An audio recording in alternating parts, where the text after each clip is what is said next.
Ésaïe, chapitre 10. Malheur à ceux qui promulguent des règles injustes et à ceux qui transcrivent des décrets oppressifs pour écarter les plus faibles des tribunaux et priver les plus humbles de mon peuple de leurs droits, pour faire des veuves leur proie et dépouiller les orphelins. Que ferez-vous le jour où il interviendra, lorsque la dévastation arrivera de loin? Vers qui fuirez-vous pour trouver de l'aide et où laisserez-vous votre gloire? Les uns seront courbés parmi les prisonniers, les autres tomberont parmi les condamnés à mort. Mais malgré tout cela, sa colère ne se détourne pas et sa puissance est encore déployée. Malheur à l'Assyrien, bâton de ma colère. Le gourdin dans sa main, c'est l'instrument de ma colère. Je l'ai lâché contre une nation impie, je l'ai fait marcher contre le peuple qui déclenche ma fureur, pour qu'il s'y livre au pillage et qu'il y fasse du butin, pour qu'il le piétine comme la boue des rues. Cependant, le roi d'Assyrie ne voit pas la situation de cette manière et ce n'est pas le projet que forme son cœur. Il ne pense qu'à détruire, qu'à éliminer des nations, et pas en petit nombre. En effet, il se dit, mes officiers ne sont-ils pas autant de rois? Le sort de Calno n'a-t-il pas été identique à celui de Carchemish, le sort de Hamath à celui d'Arpad, le sort de Samarie à celui de Damas? Puisque je me suis emparé des royaumes des faux dieux, alors que leurs sculptures sacrées étaient plus nombreuses qu'à Jérusalem et à Samarie, ce que j'ai fait à Samarie et à ses faux dieux, je le ferai à Jérusalem et à ses statues. Cependant, lorsque moi, le Seigneur, j'aurai mis un terme à toute mon œuvre contre le mont Sion et contre Jérusalem, j'interviendrai contre le roi d'Assyrie à cause du fruit de son orgueil et de l'arrogance de son regard. En effet, il se dit, c'est par la force de ma main que j'ai agi, c'est par ma sagesse, car je suis intelligent. J'ai supprimé les frontières des peuples et pillé leurs trésors. Pareil à un héros, j'ai fait descendre de leur trône ceux qui y siégeaient. J'ai fait main basse sur les richesses des peuples aussi facilement que sur un nid et j'ai ramassé toute la terre, comme on le fait pour des œufs abandonnés. Il n'y a eu personne pour remuer l'aile, ouvrir le bec ou pousser un cri. La hache se vante-t-elle aux dépens de celui qui se sert d'elle? La scie se montre-t-elle arrogante vis-à-vis de celui qui la manie? C'est comme si le gourdin faisait bouger celui qui le brandit, comme si le bâton soulevait celui qui n'est pas un simple morceau de bois. C'est pourquoi le Seigneur, l'Éternel, le Maître de l'univers, enverra le dépérissement parmi ses robustes guerriers. Parmi ses dignitaires éclatera un incendie pareil à celui d'un feu. La lumière d'Israël deviendra un feu et son sein sera une flamme qui brûlera et dévastera ses buissons épineux et ses ronces en un seul jour, qui fera entièrement disparaître la gloire de sa forêt et de son verger. Elle ressemblera à un malade qui dépérit. On pourra compter ce qui restera des arbres de sa forêt et un enfant sera capable d'écrire leur nombre. Ce jour-là, le reste d'Israël et les rescapés de la famille de Jacob cesseront de s'appuyer sur celui qui les frappait. Ils s'appuieront vraiment sur l'Éternel, le Saint d'Israël. Un reste, le reste de Jacob, reviendra vers le Dieu puissant. Même si ton peuple, Israël, était pareil au sable de la mer, un reste seulement reviendra. La destruction est décidée, elle déborde de justice. Et cette destruction qui a été décidée, le Seigneur, l'Éternel, le Maître de l'univers, l'accomplira dans tout le pays. Cependant, voici ce que dit le Seigneur, l'Éternel, le Maître de l'univers. Toi, mon peuple qui habite en Sion, n'aie pas peur de l'Assyrien. Il te frappe à coups de bâton. Il lève son gourdin contre toi comme le faisaient les Égyptiens. Mais encore un peu, très peu de temps, et ma fureur contre toi prendra fin. Ma colère se dirigera contre lui pour le détruire. L'Éternel, le Maître de l'univers, brandira le fouet contre lui tout comme il a frappé Madian au rocher d'Horeb, et il lèvera encore son bâton sur la mer comme il l'a fait en Égypte. Ce jour-là, le fardeau qu'il faisait peser sur toi sera retiré, la domination qu'il exerçait sera écartée, brisée, elle laissera place à la bénédiction. Il marche sur Ajjat, traverse Migron, laisse ses bagages à Micmash. Il passe le défilé, il couche à Geba. Rama tremble, Gibéa, la ville de Saül, prend la fuite. Pousse des cris d'angoisse, fille de Galim. Fais attention, Laïcha. Malheur à toi, Anatoth.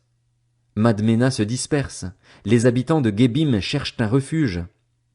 Le même jour, il fait halte à Nob et menace la montagne de la fille de Sion, la colline de Jérusalem. Voici que le Seigneur, l'Éternel, le maître de l'univers, brise les branches avec violence. Les plus hauts arbres sont abattus, les plus élevés sont jetés par terre. Il taille avec le fer les buissons de la forêt, et le Liban s'effondre sous les coups du Dieu puissant. Ésaïe, chapitre 11. Puis un rameau poussera de la souche d'Isaïe, un rejeton de ses racines portera du fruit. L'esprit de l'Éternel reposera sur lui, esprit de sagesse et de discernement, esprit de conseil et de puissance, esprit de connaissance et de crainte de l'Éternel. Il prendra plaisir dans la crainte de l'Éternel. Il ne jugera pas sur l'apparence, n'adressera pas de reproches sur la base d'un oui-dire. Au contraire, il jugera les faibles avec justice et corrigera les malheureux de la terre avec droiture. Il frappera la terre par sa parole comme par un coup de bâton, et par le souffle de ses lèvres il fera mourir le méchant. La justice sera comme une ceinture autour de sa taille, et la fidélité comme une ceinture sur ses hanches. Le loup habitera avec l'agneau et la panthère se couchera avec le chevreau. Le veau, le jeune lion et le bétail qu'on engraisse vivront ensemble, et un jeune garçon les conduira. La vache et l'ours auront un même pâturage, leurs petits un même enclos, et le lion mangera de la paille comme le bœuf. Le nouveau-né s'amusera sur le nid de la vipère et le petit enfant mettra sa main dans la grotte du cobra. On ne commettra ni mal ni destruction sur toute ma montagne sainte, car la terre sera remplie de la connaissance de l'Éternel, tout comme le fond de la mer est recouvert par l'eau. Ce jour-là, la racine d'Isaïe, dressée comme un étendard pour les peuples, sera recherchée par les nations, et son lieu de résidence sera glorieux. Ce jour-là, le Seigneur interviendra de nouveau pour racheter le reste de son peuple, ceux qui seront restés en Assyrie et en Égypte, à Patros et en Éthiopie, à Élam, à Shinéar, à Hamath et dans les îles de la mer. Il dressera un étendard pour les nations, il rassemblera les exilés d'Israël et réunira les dispersés de Juda des quatre coins de la terre. La jalousie d'Éphraïm disparaîtra et ses adversaires en Juda seront éliminés. Éphraïm ne sera plus jaloux de Juda et Juda ne sera plus l'adversaire d'Éphraïm.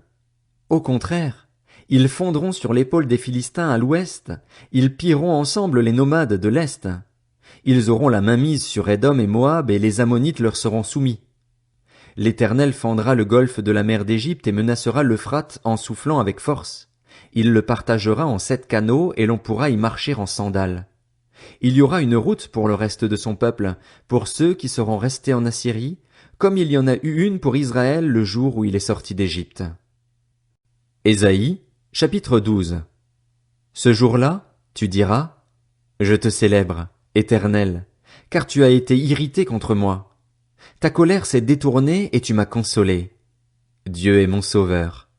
Je serai plein de confiance et je n'aurai plus peur, car l'Éternel, oui, l'Éternel est ma force et le sujet de mes louanges. C'est lui qui m'a sauvé. Vous puiserez avec joie de l'eau aux sources du salut et vous direz, ce jour-là, célébrez l'Éternel, faites appel à lui, faites connaître ses actes parmi les peuples, rappelez combien son nom est grand. Chantez l'Éternel, car il a fait des choses magnifiques. Qu'on les fasse connaître sur toute la terre. Pousse des cris de joie, exprime ton allégresse, habitante de Sion. En effet, il est grand au milieu de toi, le Saint d'Israël. Ésaïe, chapitre 13. Message sur Babylone dont Ésaïe, fils d'Amoz, a eu la vision. Sur une montagne pelée dressez un étendard, criez vers eux, faites signe de la main et qu'ils entrent par les portes des nobles. J'ai donné des ordres à mes saints, j'ai même appelé mes hommes forts, ceux qui se réjouissent de ma grandeur, pour qu'ils soient les agents de ma colère. On entend un bruit sur les montagnes, un bruit pareil à celui d'un peuple nombreux, on entend le tapage de royaumes, de nations rassemblées. C'est que l'Éternel, le maître de l'univers, passe en revue l'armée destinée à combattre. Ils viennent d'un pays lointain, d'une extrémité du ciel. L'Éternel et les agents de sa fureur vont dévaster tout le pays. Lamentez-vous, car le jour de l'Éternel est proche. Il vient comme une dévastation décidée par le Tout-Puissant. C'est pourquoi tous baissent les bras, tous les hommes se découragent. Ils sont terrifiés. Douleur et souffrance s'emparent d'eux, ils se tordent de douleur comme une femme prête à accoucher. Ils se regardent les uns les autres, stupéfaits. Leur visage est en feu. Le jour de l'Éternel arrive. C'est un jour cruel, un jour de colère et d'ardente fureur qui transformera la terre en désert, faisant disparaître les pécheurs de sa surface. En effet, les étoiles du ciel et leurs constellations ne diffuseront plus leur lumière, le soleil s'obscurcira dès son lever et la lune ne fera plus briller sa lumière. J'interviendrai contre le monde à cause du mal commis et contre les méchants à cause de leurs fautes. Je mettrai un terme à l'orgueil des hommes insolents et je rabaisserai l'arrogance des hommes violents. Je rendrai les êtres humains plus rares que leur faim, les hommes plus rares que leur d'Ophir. C'est pourquoi j'agiterai le ciel et la terre tremblera sur elle-même à cause de la fureur de l'Éternel, le Maître de l'univers, le jour de son ardente colère. Alors, comme une gazelle effarouchée, comme un troupeau sans berger, chacun se tournera vers son peuple, chacun se réfugiera dans son pays. Tous ceux que l'on trouvera seront transpercés et tous ceux que l'on attrapera tomberont sous les coups de l'épée. Leurs enfants seront écrasés sous leurs yeux, leurs maisons seront pillées et leurs femmes seront violées. Voici que je réveille contre eux les Mèdes. Ils ne s'intéressent pas à l'argent et ne désirent pas l'or. De leurs arcs ils abattront les jeunes garçons. Ils n'auront aucune compassion pour les nouveau-nés. Leur regard sera sans pitié pour les enfants. Alors Babylone, l'ornement des royaumes, la fière parure des Babyloniens, connaîtra la catastrophe dont Dieu a frappé Sodome et Gomorrhe. Elle ne sera plus jamais habitée, elle ne sera plus jamais peuplée. L'Arabe n'y dressera pas sa tente et les bergers n'y feront pas dormir leurs troupeaux. Ce sont les bêtes du désert qui y auront leur tanière. Les hiboux envahiront ces maisons, les autruches s'y installeront et les boucs viendront y faire leur bond. Les hyènes hurleront dans ses palais et les chiens sauvages dans ses résidences de luxe. Le moment fixé pour elle est bientôt là et son existence ne sera pas prolongée.